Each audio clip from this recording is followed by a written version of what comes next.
for being here. It's been a super fun past couple of days getting reacquainted with the Valley.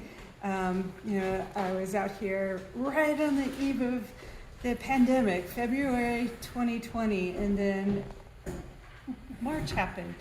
And it's been a long journey since then, so it's so exciting to be back here and so exciting to talk about this concept that we're kind of piloting in Oregon. Some of you have been through my spiel before, so Sandra, you just want to say what Main Street is and all that sort of stuff. Garrett, you probably could too, probably a few of you could. But we wanted to kind of ground everyone on what Main Street is before we introduce the concept of the rural regional approach to Main Street, just so that we're all on the same page. So I want to start out with everybody thinking about one of your favorite vacations and what it looked like. My guess is, as you're thinking about it, you might be thinking about a really cool, charming little town that you went to that was either your destination or something that was just serendipitous that you discovered as you were traveling to wherever your destination was, enough to get you to pause and get out of your car and wander around and discover. And maybe you found a really great bakery or brewery, or you just stumbled onto a really great event. In the Main Street world, that stuff doesn't just happen. Those communities don't just happen. They take the work of a dedicated core of people that's working behind the scenes that really care about their community and give their time and energy, leadership and vision to create the future that they want. You know, a lot of communities are afraid of change. Change happens regardless, whether you do anything or not. It's a matter of whether you want to have that vision. Where do we want to be in 5, 10, 15, 20 years? What's really special about our community? What do we want to preserve and protect? What can we build on based upon what is unique and authentic to our community? And how do we develop that long-term economic development strategy based upon our community, what sets us apart and what's unique? And that's what Main Street is all about. It's place-based economic development. It's looking at your assets, your resources, your people, your leadership. All of those things make a whole whenever you bring it together under the guise of a Main Street organization. And so that's what we want to share with you a little bit tonight, what Main Street is and how we want to approach it or offer it up as an option for using this type of approach on a regional basis for Wallowa County. So what Main Street is, I want to let you know that this is a national approach. It was developed by the National Trust for Historic Preservation in 1977, which is fortuitous because that's the year I graduated from high school. I was an early achiever. What did I tell you all on the walking tour? You started at Main 12. Street at 12. Yeah, it's really. Now you can place me as a boomer. But Main Street was started as that concept. It was new for the National Trust. They were looking at what was happening to historic districts, communities across the country as a result of the impact of the interstate, shopping malls, a lot of things like that that were drawing attention away from historic cores and leading to a spiral of disinvestment and degradation in those communities. So Main Street was a new way of looking at economic development. It was that merger of historic preservation and economic development, a whole new concept. So those 4 guys who started this all, brilliant minds. It's been sustainable. How Main Street works, it's not somebody like me coming in and telling you all what to do. It's really a comprehensive approach, but it's a grassroots effort. It's somebody like me coming in and saying, okay, what's important in your community? What do you care about? Okay, then what do you want to do to help fix that and help you develop your strategy? We say it's a comprehensive approach. As a lot of you that participated on the walking tour, you heard me talk about the buckets, the design bucket, the economic vitality bucket, the promotion bucket, and fundamentally having an organization structure in place to guide it over the long haul. I'll be going into that just a little bit more. And again, it's asset-based. It's looking at what you have as a community, what your strengths are, and building on those. It's not about what you don't have. It's about what you do have. And it's not about the one big thing. It's about all the small incremental things that collectively make up the whole. The great thing about this is it's a time-tested methodology that's been working in thousands of communities across the country. We were restarted in Oregon in 2009, sorry. We have literally seen some of our communities that have participated in our network transform themselves in that amount of time. And a lot that were already doing pretty good have strengthened and have pushed themselves forward to go that extra distance. So it's really time tested, and the beauty of it is it's infinitely adaptable. Again, here's the structure, but let's make it work for you, kind of thing. So I want to go just a little bit deeper into what each of those 4 points are, because each of these 4 points do something different to build community and to strengthen your economic base downtown. So the design component is really looking at all of those visual things that happen within your historic downtown. It's looking at the historic buildings and the public sector, and maintaining what you got. That's the first thing. Let's just clean up what we got, and that usually takes care of a big chunk of things. It's really, again, looking at your history and heritage and incorporating that, recognizing that your historic architecture tells a story about your place. And so let's bring back that historic character and incorporate that into the fabric of our community. It's looking at placemaking activities, those things that happen in the public sector. When you go to a town and you're just drawn to stop, get out of your car and walk around, because there's all of these things that are visual clues that are inviting you to be in that place. It may be parklets, it may be banners, it may be flowers, it may be artwork, it may be just really cool fixed up storefronts with cool signage, just a lot of different things that invite us. So through placemaking activities, we can generate that additional foot traffic. And then fundamentally, it's helping look at, if we've got these old buildings, they were actually, if they were functioning the way they're supposed to, they're inherently energy efficient if they are functioning the way they were designed to. What we've done is we've dropped the ceilings, we've put in covered up transom windows, which is a pathway of light into the building so that we don't have to use as much electricity. We've not caulked and sealed and all of those things, the windows, so we think that old windows are bad, but they're not if they're caulked and repaired and maybe put in some storm windows. So there's a lot of things within energy efficiency that are inherent in our buildings. Those big windows that were on second stories, there's a reason they were big old double hung windows, because they open from the bottom and the top to get that circulation of airflow. So it was natural air conditioning into the building. So when we get those back functioning the way they're supposed to, they're actually pretty great. We just spent, I say we, my husband, just rehabbed all of the windows in our 1950s, and it's super cool to have those double hungs functioning again. We don't have to turn in our air conditioning as much as we did before that happened. Economic vitality is strengthening your economic base. So it's, as a first commitment, those businesses that are in your downtown, helping them be as successful as they possibly can, connecting them with the resources that they need to be successful, whether that's education and training or financial incentives, all of those kinds of things. And then when you do have those vacancies, really looking at what's our strategy in terms of recruiting businesses. What could be successful? If we do a business cluster analysis, then we have a good idea of the mix. And then what you're looking at are bringing in businesses that are compatible with those businesses, because we know then they'll build off of each other. and it strengthens and it reinforces the local economy.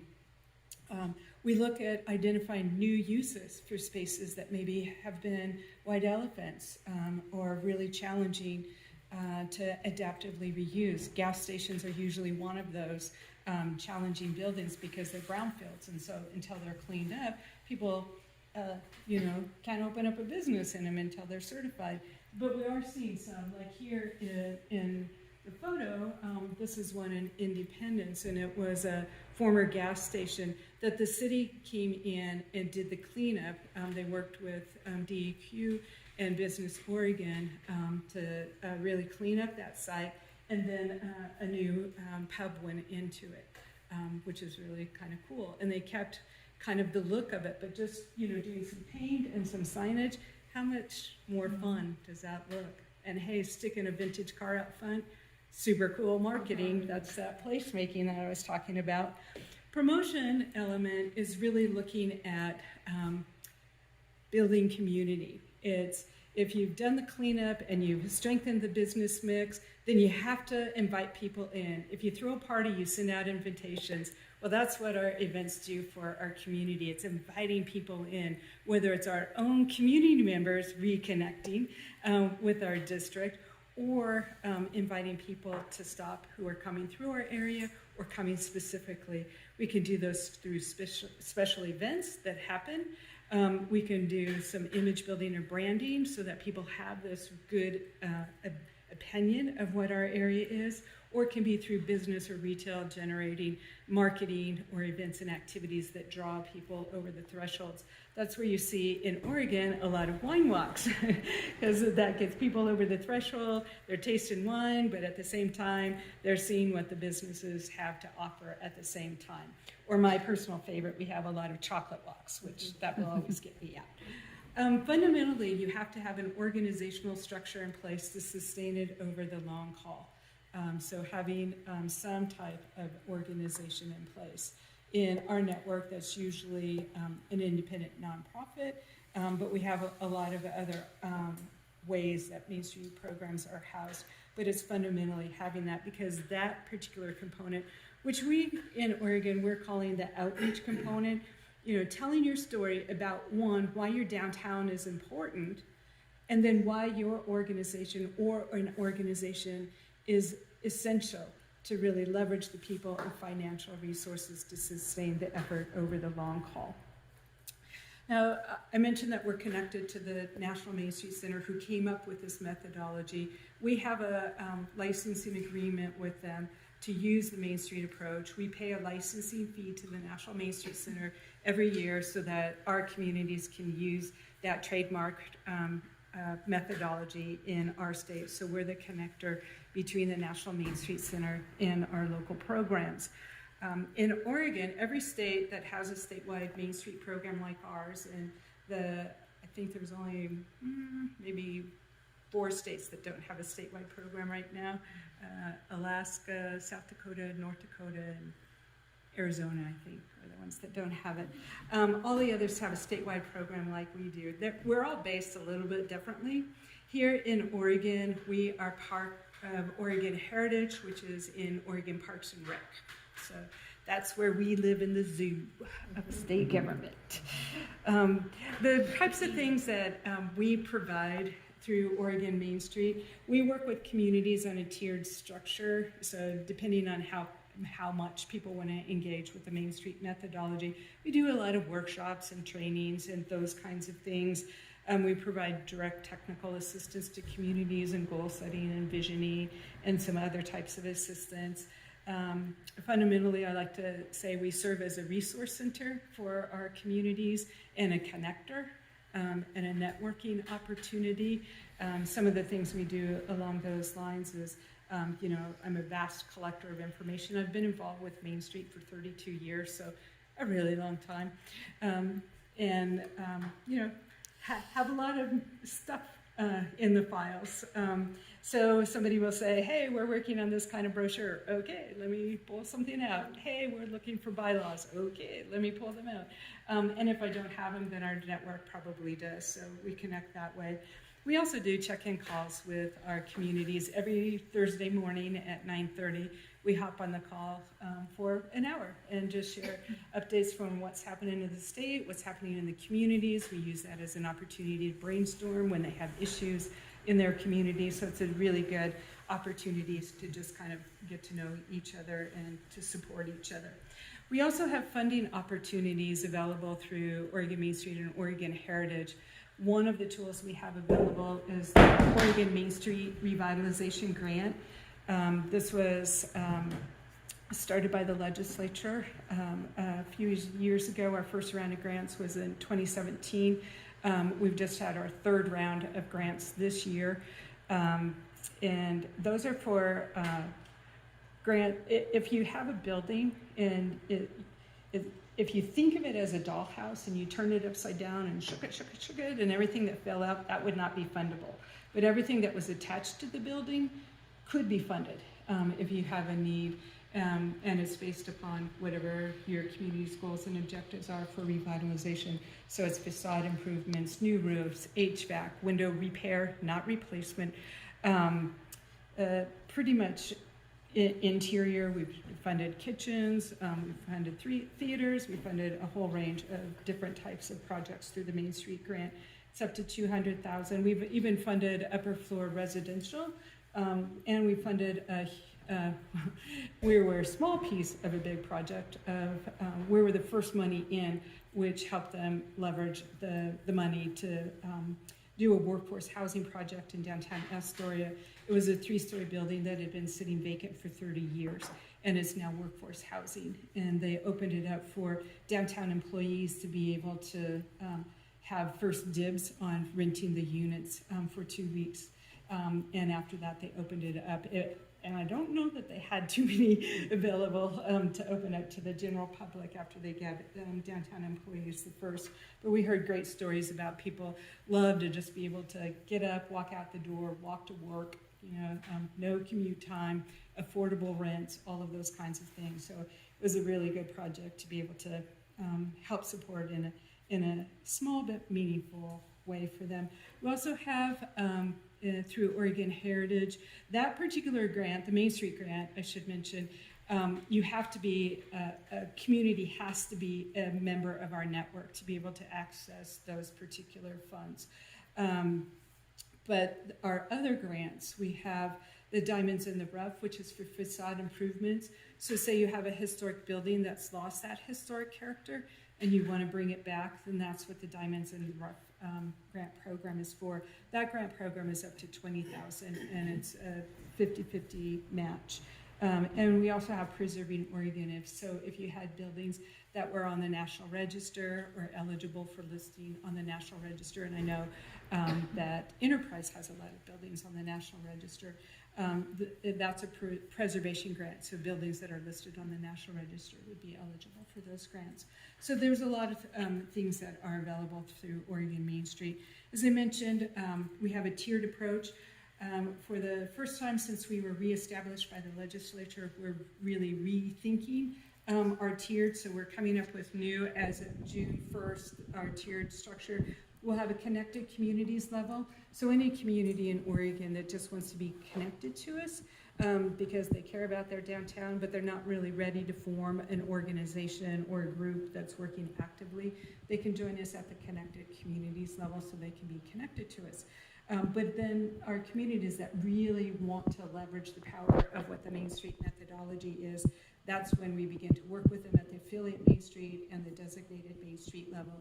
And then we created a pathway forward for some of our communities that have really been excelling, but kind of topped out in our old tiered system. So now we have the accredited Main Street level for those communities to give them a pathway forward and a way to really recognize the good work that they're doing. So that brings us to what our idea is for a rural regional Main Street pilot. I've been long wanting to better serve our really rural areas in the state.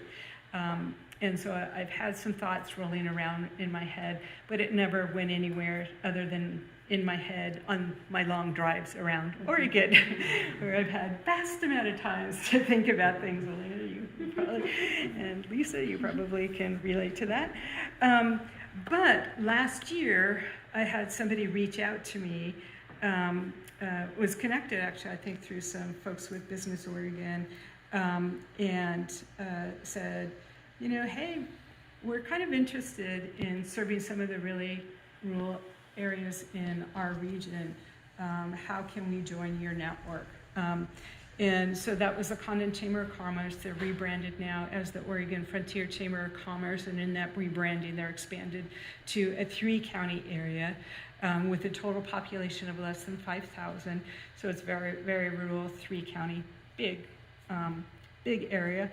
And so we said, okay, you can join, and let's figure out what this looks like. So we've spent a little bit of time kind of thinking about what this rural regional, but it's still a pilot, and it is a work in progress, I think, is a good way to characterize this, because as we're learning more as we go through, it's kind of iterative. We keep improving it and making some adjustments to what I envision, to what the reality is and what the needs of the communities are. So nothing is really set in stone yet, but this is what we're looking at with the rural regional.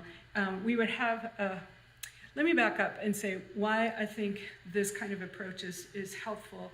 It's because in the work that I've done for the past 12 years in Oregon, working with a lot of the really small towns, when I do a Main Street presentation and I really talk more in depth even than I've talked now about what the whole Main Street approach and how to get organized, people get really excited and really inspired, and they join, and we go through some goal setting and get some stuff down. They get some projects done. And then there begins to be some turnover, and it's just really hard to sustain all of the work and all of the admin side of things and coordination and communication. But these are towns that are really benefiting, but it's just really a struggle because they can't fund a staff position. There's usually not the resources to fund even a part-time. And so the idea with a rural regional is that a host organization would form, or it could be an existing organization that decides, like the Condon Chamber of Commerce came to us and said, we really want to be, we're willing to do this. The board they talked through it and decided to move forward with doing this process.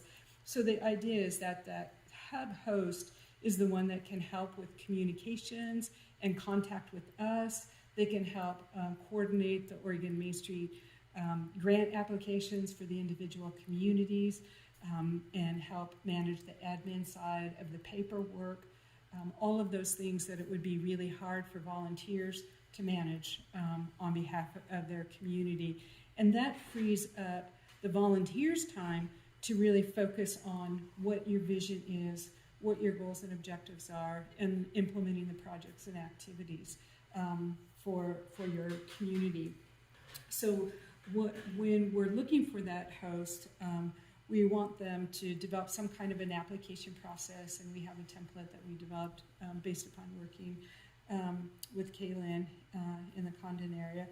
And so, we hope to be a region that at least 3 communities in that region, to make it really a regional kind of approach, and then agreeing to dedicate some of their staff support to administer the program.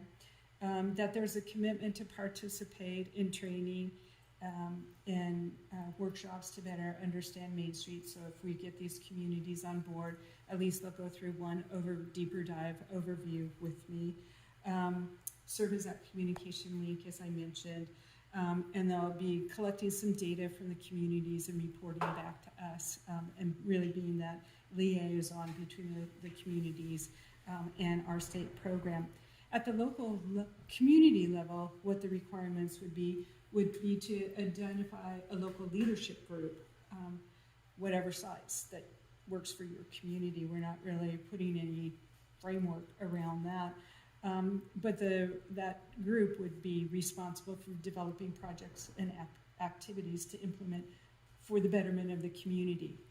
Now, you could decide, we're just forming right now, I'm going to be working on some design stuff, so you're more like in our tiered structure, like at that connected communities level.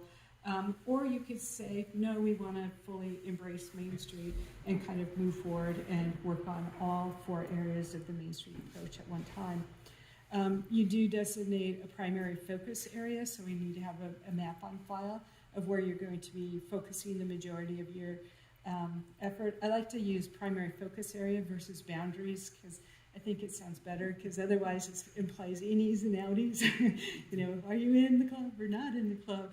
And I don't like to be exclusionary. When I was an executive director of our Main Street program, we had but we had a 10% fun factor. Like there were some things that happened outside our district that it was just really essential, and we were the right organization to participate. But I say 90% of your time, focus on your primary focus area. That there's a commitment to work collaboratively between communities that are part of this rural regional. Initially, we think that that's just going to be people maybe getting together, you know, once or twice a year to talk. But we hope over time that as you learn about each other, learn about what each other's doing, you begin to identify opportunities to really collaborate. Like, hey, everybody's doing a cleanup day. Why don't we make it a value-added cleanup day, you know, and get all of this good community energy out there and then go explore. You might do, you know, first look kind of programs where you do a swap between communities and you go in and you do a kind of like a look at what you like, what you see as challenges in that community, and provide some feedback and recommendation. There's a lot of things that you can do to work collaboratively between communities. Some things you're already doing, like big events that happen in the valley, you're already doing some collaborative work, or marketing through EOVA or the chamber or those kinds of things. Some of the benefits that we see to the rural regional approach is access to Oregon Main Street. Some things that maybe as independent small groups that it's been hard for you to you know, keep up a communication stream with us. So through your coordinator, you would, you know, be kept up to date on our training opportunities, workshops, funding opportunities, all of those kinds of things.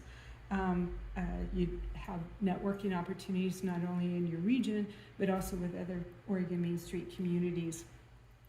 We also will offer some skill building, so that instead of doing one small little workshop in 4 communities, we'd bring you all together for some skill building workshops.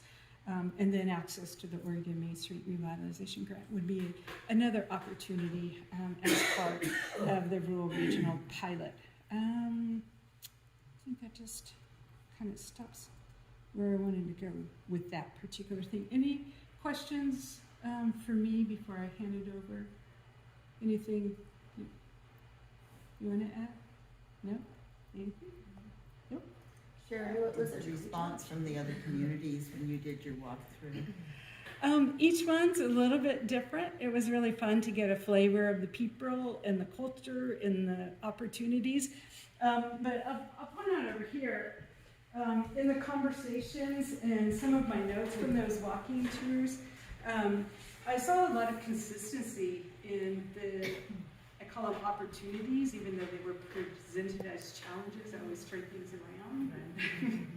We don't have enough kids. Let's do some fun things for kids, you know, that kind of thing. So the response was all hands on deck in Wallowa, ready to full steam ahead, I think, with Main Street. Lostine, I heard some energy around it, but also a little bit, so that one I don't have a strong read on. It does seem like there's an interest, but also fear of change in that particular community. In Enterprise, I think there's definitely interest from the city perspective. And I think there is from the community perspective, but I think the leadership team would be really important. I think it needs to be a community-wide leadership and not just downtown business and property owners. I think we need to think broader if Enterprise is part of it, but I think there's definitely some interest. I heard a lot of people comment that they missed gyms I saw that as kind of a theme when GEMS was really active and doing some good things, so they missed that. There is a vacuum. So I think there's a possibility. Joseph, I don't think we had enough people to really make an assessment on the tour. And surprisingly enough, there was a little bit of energy around Wallowa Lake. I think there was a lot of people that were up there and doing the walking tour. And hey, it's all in a day's work to go to Wallowa Lake on a sunny day and walk around. It's really hard duty. So yeah, I have a tough job sometimes. But no, it was good. It was all. I felt very positive about all of the possibilities. So. But yeah, so some of the things that we saw, in terms of, as people are talking or, we were going through some of the notes that Sarah and Chantal read over the couple of days. Signage, there's multiple ways that was expressed, whether it's directional signage or signage on businesses or other kinds of things. Need for second-story workforce housing, need for gathering spaces and parklets. Energy efficiency came up in every single community. Beautification, accessibility and safety, that was expressed in a few different ways. Pedestrian safety, walking, biking trails, parking, and facade improvement, storefronts, awnings, those kinds of things. In terms of economic, so the majority of stuff was really around design. So making things look more appealing in functionality. It was also a key theme under the design bucket. With economic vitality, business mix came up a lot. The need for more retail and restaurant, although everyone acknowledges the challenges, but there's still, a desire. The seasonality of businesses and opportunities. So how do we extend that? Or address that in some ways. Adaptive reuse. So some spaces are just really hard to figure out how to use some of those. And then the population base, which has to sustain you year-round. Promotion, there was a lot around that because there were some specific questions around that. But major events people see as really beneficial to the valley. Smaller scale events, there's a need for more of those kinds of things, especially family friendly, and things like historic walking tour. Business collaborations and marketing, there's a real need, and that's being fulfilled a lot by Yoga and the chambers. And then, everybody expressed appreciation or had benefited from the marketing efforts through some of those channels as well. And then just organizationally, a common theme was volunteerism, succession planning, as people don't want to volunteer for life necessarily. And then just having this whole sustainability about, you put a lot of time and energy in creating the structure, so how do we be sustainable in terms of our leadership? Communication, fundamentally having contact information for everybody who could and should be involved, particularly businesses, because there's not a business license, so it's kind of hard to know unless somebody goes around and asks anybody. And then leadership, inclusive leadership development. Are we inviting all to be at the table? Recognizing that everybody has a stake in what happens in downtown, so everybody has a role to play and can be invited. So those are some of the things that we saw, in terms of opportunities. When people were talking about this, I automatically, and even as they were reading notes, I again put it in my Main Street buckets. And I was like, oh yeah, everything everybody's talking about fits in with the Main Street approach right here. So, but that's, because that's the world I live in. So, yeah. So with that, if there aren't any questions for me, then Elena, do you want to come up and talk a little bit about? Would y'all mind if I stay seated? A little more comfortable to sit right now. I'm 37 weeks pregnant, so. Elena, use it for all. Yeah, right? I'm just going to sit. Can everyone hear me, see me okay? It's okay, midwife. Yeah, I know. I heard that. I was like, okay, good. Just in case there's any issues. But, well, yeah, I just wanted to take a few minutes to, one, introduce myself. Really appreciate Sheri and NEODD and the Wallowa County Chamber for inviting us to this conversation tonight. So for those, there's a lot of new faces in the room for me, so I just wanted to first introduce myself. So Alana Carollo, I am the Executive Director of the Eastern Oregon Visitors Association. And I'm just curious by raise of hand, who is familiar with the Eastern Oregon Visitors Association? Okay, great, awesome, all right. Those that aren't, not a problem. I will go a little bit into really who and what we are, touch on kind of our, where our focus areas are, and then just really how we work collaboratively with our Economic Development District, as well as our Chamber of Commerce, and what kind of a rural Main Street community could look like as well.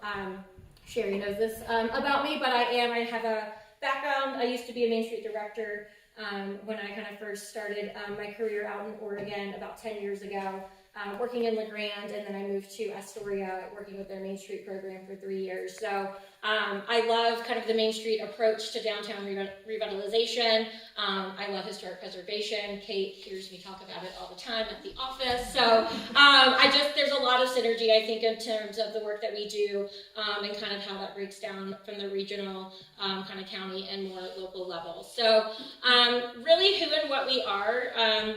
We are, kind of our main focus is to promote the Eastern Oregon visitor experience, to enhance and preserve the region's quality of life and economy, really through driving visitation, increasing the number and lengths of stay within our region, and develop destinations and human resources that create a positive economic impact. So I guess I should probably define what our region is, since it's a little different from the Main Street region. So as a regional destination management organization, I cover 11 counties, so basically everything east of the Cascades. And how that came to be is we work really closely with Travel Oregon, so how they broke the state into 7 regions. The Eastern Oregon Visitor Association represents Eastern Oregon. So when I started to kind of wrap my head around, okay, how am I going to remember all 11 counties, was into sub-regions. So Northeast Oregon, which is the same region that NEODD covers. Then we have what we call Oregon's Rugged Country, which is Umatilla and Morrow County, the John D. River Territory, which is where the work that Caitlin is doing in Condon with her regional Main Street. So that's Gillum, Sherman, and Wheeler counties, and then Grant County also makes up that John D. River Territory. And then we have Southeast Oregon, which is Harney and Malheur. So that's kind of our territory. And so then what really kind of the work that we do is, starting at that, working with Travel Oregon at the state level, then within our regions, working with our local chambers of commerce, economic development districts, Business Oregon, kind of all of those overlaps. And then of course, a key component is our local businesses, our lodging partners, our restaurants, the downtown. And I think that's where, for me, where I'm excited about this conversation, it's the downtown really plays such an important part into the visitor experience. And so really elevating not only the local community, but then when visitors do come, they kind of feel that energy and excitement. And it's just also part of that storytelling for your local community. So a little bit more about the organization and kind of who and what we do, or kind of where we focus is really we have 3 core marketing and development pillars. So we focus on what we call agritourism, so agricultural tourism, and that really kind of our main focus the past couple of years has been more around farm trails. So we have 5 farm trails throughout the region, and then the Wallowa County Barn Tour is kind of falls in that umbrella of the farm trails, but they're really self-guided opportunities for people to get off the kind of the main highway, get into our communities, meet with the local farmers, or if there's a produce stand or different things like that, and really connect with the community on the more kind of agricultural side. Then we have cultural and heritage, which is, all encompassing of our history, our heritage, our arts community. Also, I think that is where Main Street really comes into play, kind of with the historic preservation and preserving of the community's history there. And then the other one is outdoor rec, which is very large. There's a lot of things you can do in outdoor rec in Eastern Oregon, and that's actually, we brought Kate on in September of 2020 to kind of focus more on outdoor rec and trail development. That really kind of stemmed from COVID and a lot of kind of the increase in visitation that we have been seeing in a lot of our hotspots in Wallowa County in Southeast Oregon, and really kind of bridging that, like what are the common themes, and from the regional level, how can we work with our state partners and local partners to really blend our resources, our manpower, things like that, because I think that is something that Sheri touched on as well, is really that collaboration, which is a big emphasis for us. Other kind of programming that we do, so that's kind of the, like I said, the core marketing and development pillars, and then through other opportunities, we do have a grant program that we administer once a biennium, so just kind of from a funding and capacity standpoint, we aren't really able to do it more than once every 2 years, but it's really focused on small grants.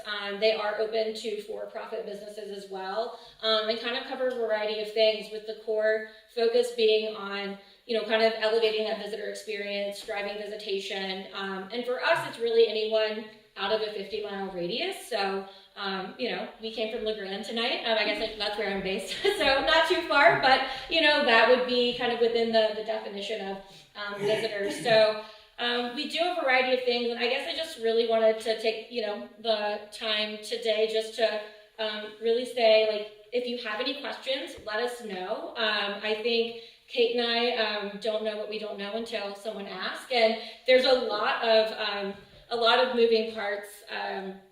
You know, of the work that we do, but really wanting to engage with our local partners. And like I said, we work really closely with Jennifer. She's on our board of directors.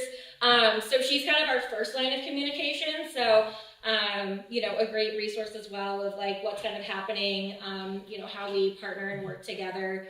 And I guess another, like, sorry, I went kind of I went off script here, so that's why I was like, I'm not going to do my PowerPoint.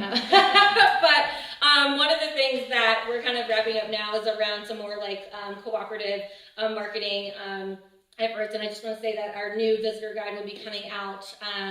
It's scheduled to print, I believe, tomorrow, so it'll be at your local Chamber of Commerce before Memorial Day weekend. So just wanted to put that plug. That's a great resource for the region, and really highlighting the whole area, and super excited for that publication. Let's see, what else did I want to really touch on? Any questions? I'll pause for a moment for those that may not be as familiar, or, yeah. I have a strange question. All right. This is really weird, and I was going to present it to you. Why does this group want to, I'll use Wallowa for an example. Why do they want Wallowa to have improvements? I don't know how to say it. Do you know what I'm asking? Why do they care? Why do we care? Why do they care? Why do they want this to happen? Like we as an EOVA want it to happen? Sure. I mean, I think for me, it's more of, why do you want it to happen? Like, we're here to elevate the work that you're doing.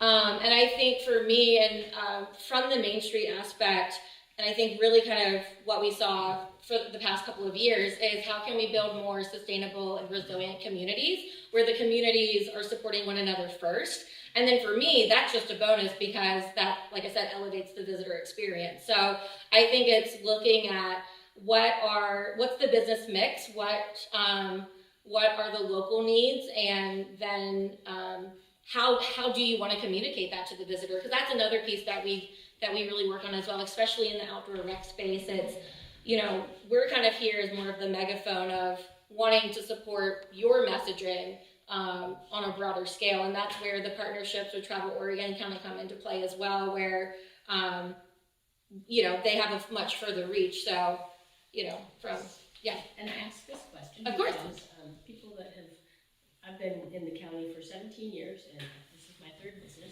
and we've approached this before, and the local people in Wallowa, now the people you talked to today on the walk are mostly business owners, right? I did not go on the walk, so I cannot speak to that. Who is that? And you know this too, you've heard this, right? The local people, the businesses, we want to make it nice, we want to have people stop. But the people that are just residents don't have business. They don't want visitors. They don't want visitors. So what is the point of making it more attractive to visitors if they don't want visitors? I guess, does that make sense? It does. Not me, I'm not one. Yes. Can I interject? Yes. I don't know where you get the impression that the people in Wallowa don't want visitors.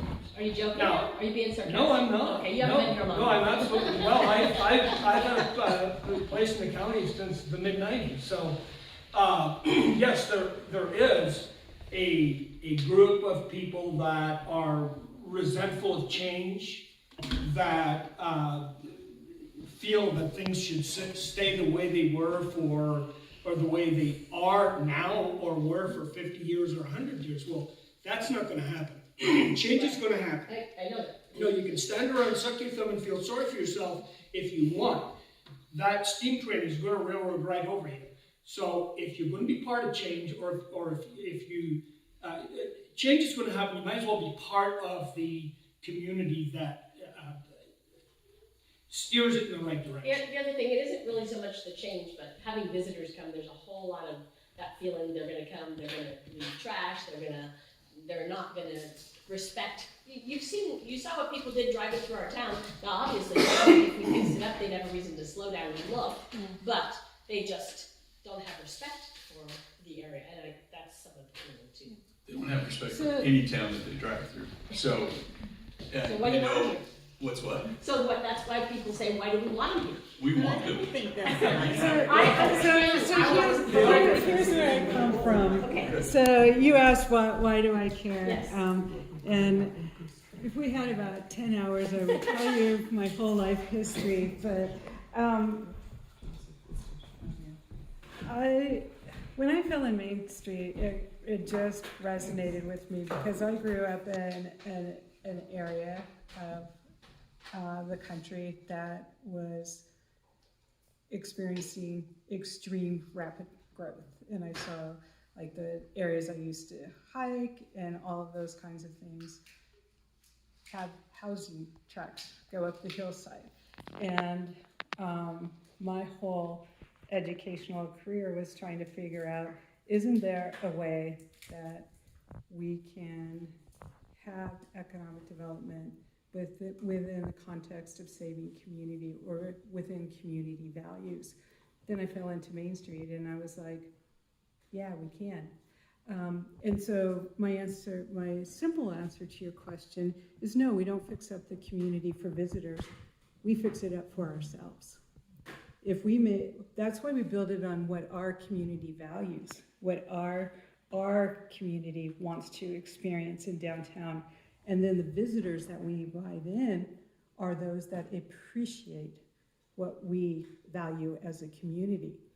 And so that's why I like this particular approach to economic development, because it just fits within what I believe we can do to preserve community, preserve those sacred spaces. When I started my Main Street career, I started in a community, a small town where I was an executive director for 8 years that had been experiencing a lot of visitor growth. And so my first day on the job, people were putting literally red circle, tourist /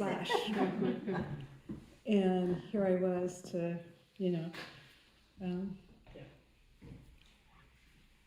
fix downtown. And this is what our community was saying. So I was like, whoa, we got to put a break on whatever it is that we've been doing, because we can't do things to our community. We have to do things with our community. We have to bring them along with us. So I got a research grant to do a tourism study, and we did a mail-out survey, and we had a 45% response rate. So did our community care about sharing their opinions about tourism? Yeah, that was a way to get engaged people, let me tell you. So we cast it in what's sacred. When would our community no longer be our community if we lost X, Y, Z? And then we figured out those areas where we could enhance. And we learned some things. It was funny things that people didn't want us to fix up the sidewalks too much downtown because they didn't want us to be Disneyland. They didn't want us to be too fixed, right? So as long as I was there, we did not fix those sidewalks. They since have, but as long as I was there, we did not, because I heard very strongly that they wanted still to have, they wanted to preserve the history and the heritage and the character of the historic buildings, and we did that. So the last time, I don't know if you were the person a couple of years ago? Yeah, that was me. I was just a little bit bigger and browner hair, but that was me. I remember thinking that if the approach, at least for a while, if you could get the whole community together on this, if it really focused on the history, the relationships, the amount of centuries that people have been here, and the relationships. I mean, if they could feel like that was happening, I think they would be more willing to receive it. I disagree.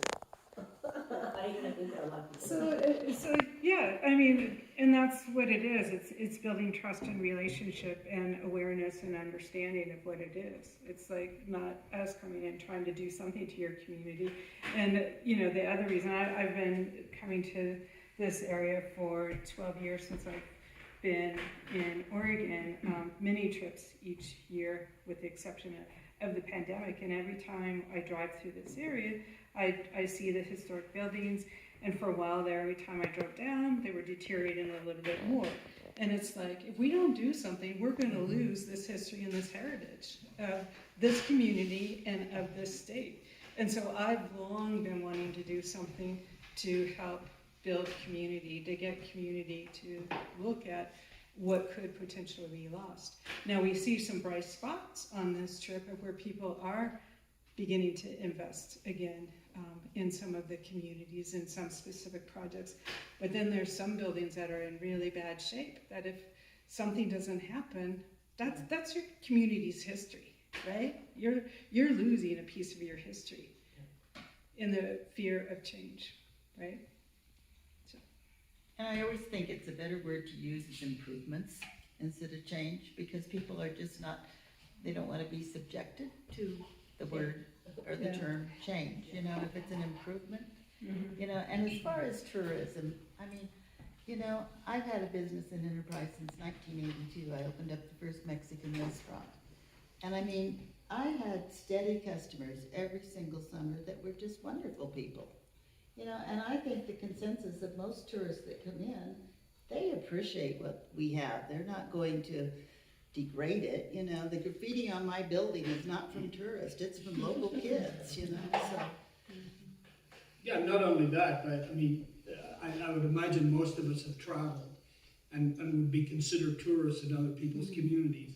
So do you want to go in someone else's community and feel like you're resented or you're not wanted, or I don't understand the concept. I do understand resentment from older stick in the muds, if you want, that don't want to see change, but change is going to happen. It's happening. And quite frankly, those type of folks, they'll sit around a table just like this and they'll have a discussion like this, but it never goes out that door and nothing ever gets fixed. And that's what we're looking at, is how do we improve this while taking people's efforts into account. That's why the rail with the trail is probably never going to work. Well, let's start in parts, but right now, the current state that it is, you get so much feedback that it's just not even worth. But isn't it too bad that just a few landowners are the main ones that are holding that up? Yeah, and that's the perception, is that, somebody down here, like, we got a guy in Wallowa who said tourists don't even bother coming here, don't even stop, we don't even want you. Are you kidding? That's his livelihood comes from that. It's ridiculous.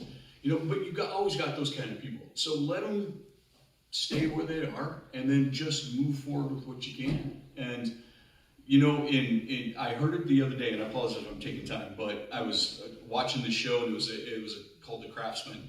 And this gentleman who's 75 years old, he says, oh my gosh, he said, I'm one who just doesn't want to change it at all, because look at my machinery. It's from the 1920s. There's some from the 1800s in here I've been using. I don't want to change it out. But it's going to change anyway. We're changing. And we're changing our community in light of the history that's here and what has happened and the people who have come before us and those generations of people who have put their blood, sweat, and tears into this. We don't want to change that. We want to enlighten people and make them feel better about themselves because they're not the only ones in this type position. And you're always going to have naysayers on there, so don't play in the sandbox with them. Let them say their piece, let them go on their way, and then just continue to kind of move forward because that's what we're all in it for, is to make everybody else uplift, like you said, raise all the boats, you know, and if you want to sing, go right ahead because it's, my father-in-law does not understand fiber optic cable at all.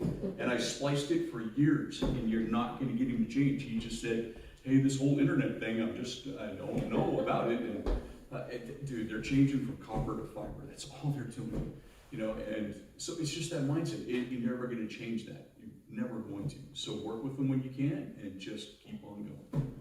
That's why we're here. That's why we all care. That's why we're all sitting around this table. And I think it's too bad there's not more of us here. And there will be, but it has to start someplace. It has to start with just kind of a movement someplace. And, you know, it's like fixing a building wherever. People notice that. And then they start thinking more about their own. How can I make this a little bit better? That's what we have found. And it just starts someplace better. One thing I've always tried to explain to people too is that if we don't bring the tourists in to patronize our businesses, we're not going to be left because the local people don't come in as much as, you know, to keep us afloat, at least in Wallowa. You know, I mean, they come out once in a while and they expect us to be there all the time, but we need more business in that. So we do need them stuff.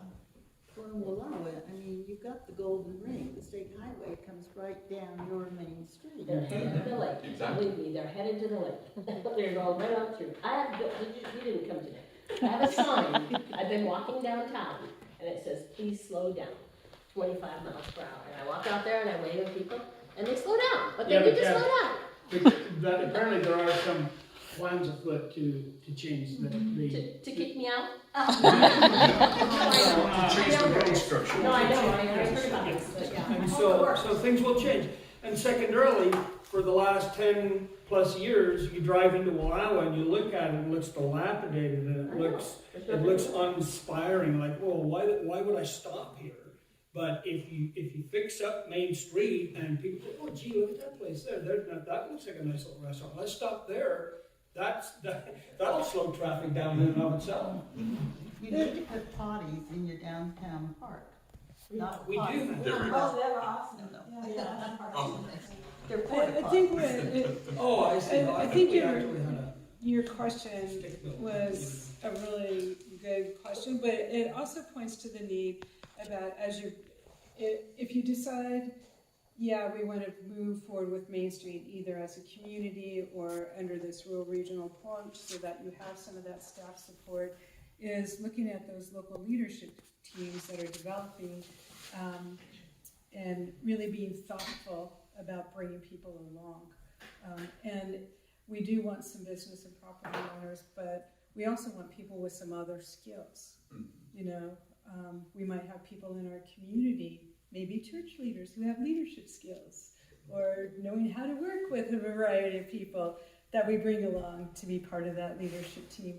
Maybe we have somebody from the schools, or maybe we have somebody from the medical field, or, you know, so that's, when we're looking at about building that leadership team, whoever those are in the community, who are some of those voices that are important voices to have at the table.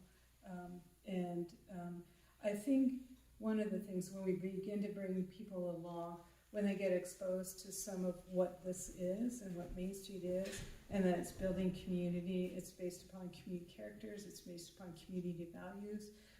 If we could begin to get that to trickle out, that message, and develop our strategy for communicating that, then we begin to have a foundation that we can slowly build on. But, you know, I don't want to minimize that it takes time, you know, especially, you know, with the rural regional, as we're working with multiple communities, it might take even a little bit more time because we need to learn each other. We need to sit at the table. We need to have some wins under our belt and then begin to incrementally bring build those stronger partnerships and relationships. So, yeah. And As a pastor and a theologian, you gave an answer back that I found particularly compelling. You were talking about how you had this existential concern for how to have development and community at the same time, and your life work flowed out of that. I once heard a black pastor preach in a way that I can't speak, but he said, your job is what you're paid for, and your vocation is what you're made for. And you are one of those fortunate people whose job happens to be your vocation. Amen. Yeah, I fell into it, like I said, 32 years ago, and I felt like, you know, and here I am, still doing it. So either I'm crazy or I found my vocation. I tend to think I found my vocation, most days. I have a couple logistics questions. Back to the slideshow. Staff. Who is that staff? Is that if we were to say we want to do this regionally and you find 3 communities that meet that need, this staff, is it our Chamber of Commerce? Is it you guys at NOUDD? Is it like someone else that you guys send up that knows all the secrets behind TBD. That's the key thing. So right now, what's happening is NEOEDD is helping explore whether this concept is a good match, and if communities say yes, that we want to move forward. At the same time, we're exploring, well, what's that organization going to be? Is it somebody existing, like the Wallowa Chamber, as a potential lead partner? And is the funding for that out of their funding they would already have, whoever it is, or is it available through Heritage or Parks and Rec to kind of bolster that if you enter Main Street in whatever, whether it's a community or a town traditionally? Do you guys then pitch money so that that staff member isn't just also having extra? Yeah, right now the Condon Chamber, as our only true pilot right now, they're just incorporating it as a line of business of what they're doing and providing that structure. As we build it out, we'll see there's a lot of partners out there that have state level partners that have expressed support and interest in this, but we don't know if that's going to lead to any additional funding or anything like that. So right now we just want to see if people are interested, do a little bit of proof of concept, and then have something that maybe we can, sell to potential funders as an investment opportunity, so to speak. Okay. So, I don't know, Lisa, if you wanted to address that question any more than that, but. So the other thing, so for a year approximately, we hope to have a staff member that will be working on this. Oh, cool. So we've applied for an AmeriCorps Rare participant. Perfect. That hopefully we will be selected to do that, and then they would start in September for a service year. So that would provide some interim support for whatever happens next. That's how I would put that. I'll just comment. I mean, because there's almost a little bit of the chicken and the egg thing happening here, right? Because it feels like this would be a very appropriate role for the county chamber to, for this to fall under our umbrella, but a wonderful opportunity to explore this with an interim staff member through this partnership with NEOUDD.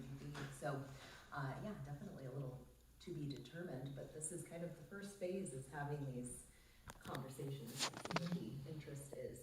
I'm starting to actually lose my voice a little bit. I've had so many good today. So, really exciting. I'm doing a lot of listening now tonight. It just seems like a real lot of work. You're right. Hours a week to complete this project too.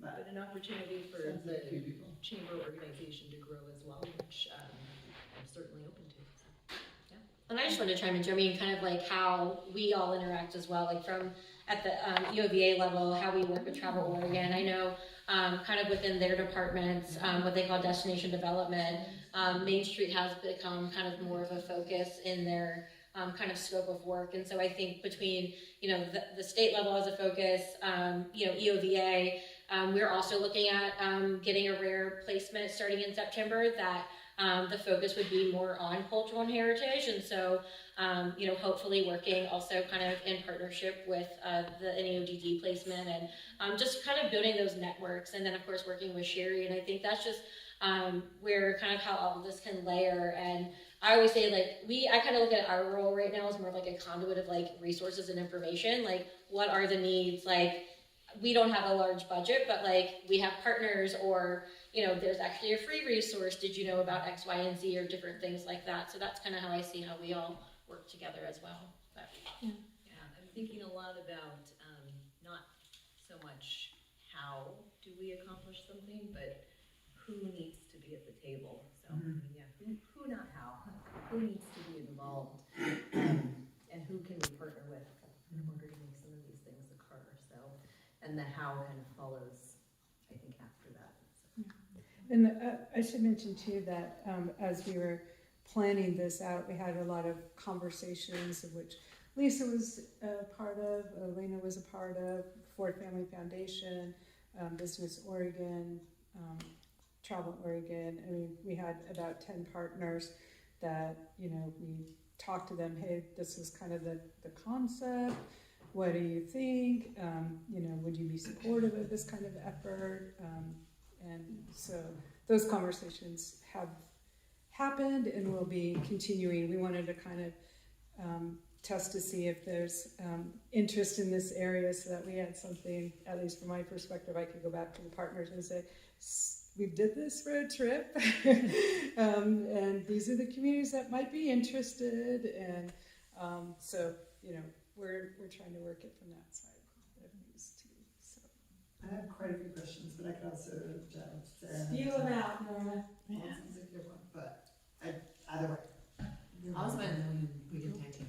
Tell me more about, to understand how things translate into the end. It's useful sometimes to look at the beginning of where the funds come from. So the America Main Street, they are funded by the licensing that all the participating organizations pay to them. And they're not sending out grant money, they're just giving the network. No, not to us and not to communities. The National Main Street Center, they're like a networking, they have a membership, they have this, they have a lot of sponsors. They actually are starting to have their own grant programs for specific things, but it's a nationwide pool. It doesn't go through states or anything like that. For these projects comes from the state of Oregon? We're funded, Oregon Main Street, we're in Oregon Parks and Rec, which is funded through lottery dollars and our park fees. We're part of Oregon Heritage, which is part of Oregon Parks and Rec, so we're not like a separate line item or anything like that in our agency budget. We're part of the Heritage budget, but that's essentially how our agency is funded. We don't have direct allocation. And then the local community funds the admin side. Mm-hmm. Thank you. Yeah. And projects. And projects. Yeah. Oftentimes. But, I mean, from watching other Main Street programs, they spend a fair amount of time raising money to do things that they want to do. Right? Mm-hmm. Yep. But also there's grant money available, correct? Yes. But you said matching, is some of it, we come in with part of it, and then the grant starts? The grants are for specific Main Street project grants, not for like organizational development, at least at this point in time. We don't give admin money out to our Main Street organizations. But then like for like the accessibility, like the pedestrian safety, and then there's like the ODOT, Yeah, there's other. Yeah, once we know what a community's priorities are, then we kind of help them strategize what could be a potential source of funds for those projects. I might mention like what we do in Yeah, Caryn, this would be a good time to jump in. Yeah. This is really rich conversation, and I feel almost bad. interrupting in here, but the Main Street thing really resonates with me. Actually, so in my outreach manager role, I'm based out of a home office in Pendleton. I was one of only 2 people that worked for the Energy Trust of Oregon that didn't report to a Portland office every day. And so my role with the organization, I'm more of I guess you call a generalist. I'm not over any particular program, but my role is to engage with customers and stakeholders at all levels. So I'm grateful for organizations like NEODD that publishes newsletters that talk about things like Main Street conversations, and that's where I really intended to plug in and be in listening mode. But then Sheri offered the opportunity to provide information more about what Energy Trust is. So essentially, we're a very large nonprofit. We represent the energy efficiency and renewable energy programs for Pacific Power here in Wallowa County. And through that, very simply, all you have to think about it is if you pay your bill to Pacific Power, heat your facility with Pacific Power, heat your water with Pacific Power, you're potentially eligible for incentives that we have to offer you. And so it could be a residence, could be multifamily, could be a restaurant, could be a lot of different things. I still need to find out about the train car. So that's on my to-do list. But I thought I would mention, for the purposes of this group, we do have a bunch of programs for existing buildings, for commercial spaces.